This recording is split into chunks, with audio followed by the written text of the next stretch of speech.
Salut, j'espère que tu vas bien. Parlons un peu d'argent aujourd'hui. Imagine cette scène. Je te remets 500 dollars en main tout de suite. Quelle est la première chose qui te vient à l'esprit? Qu'est-ce que tu vas penser à faire de ces 500 dollars? Alors, il y a deux façons d'agir, deux agissements qui viennent très généralement des personnes. Et tu sauras toi-même, après cette petite explication, de quel côté ou dans quel camp tu te trouves. Il y a certaines personnes, aussitôt qu'elles reçoivent ces 500 dollars, la première des choses qui vient à l'esprit, c'est qu'est-ce que je veux acheter. Et quand on parle d'acheter, souvent c'est cette belle chemise que j'ai vue mon ami porter, cette belle paire de chaussures que j'ai vu ma copine exhiber, ce beau sac. Et voilà, la plupart des gens se retrouvent dans ce premier type d'agissement. Mais il y a aussi d'autres qui choisissent plutôt une approche différente. Celle de se poser la question, comment puis-je multiplier ces 500 dollars?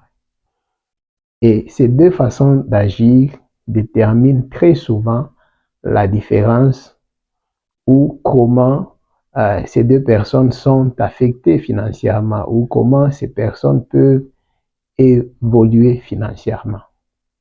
Alors, je ne voudrais pas que tu sois hypocrite. Tu sais exactement comment tu réagirais si c'est à toi que je remettais ces 500 dollars. Si ta réaction est comme la première personne que je viens de décrire, il faut déjà faire très attention.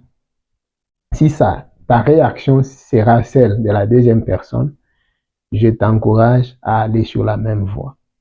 Mais ce qui est important de retenir et de se rassurer, c'est que ces réactions deviennent spontanées, que ces réactions deviennent naturelles. C'est toute la différence entre les riches et les pauvres. C'est ça qui montre la différence entre les personnes qui peuvent réussir à l'avenir et les personnes qui vont lamentablement échouer. Ces deux approches définissent la différence. Ces deux approches définissent les succès de ceux-là que vous voyez réussir. D'autres, peut-être qui ne réussissent pas encore, mais aussi longtemps qu'ils appliqueront la deuxième approche, ce n'est qu'une question de temps. Mais ceux-là qui appliquent la première approche, peu importe combien ils peuvent gagner, peu importe combien ils peuvent recevoir, il y a de très fortes chances que de telles personnes soient toujours dépendantes financièrement, dépendantes des autres, toujours instables financièrement. Alors, tu te connais toi-même, tu sais comment tu as répondu à cette question, si tu étais sincère, et tu sais donc dans quel camp tu te trouves. Ce petit message, c'est une exhortation et un appel à la responsabilité.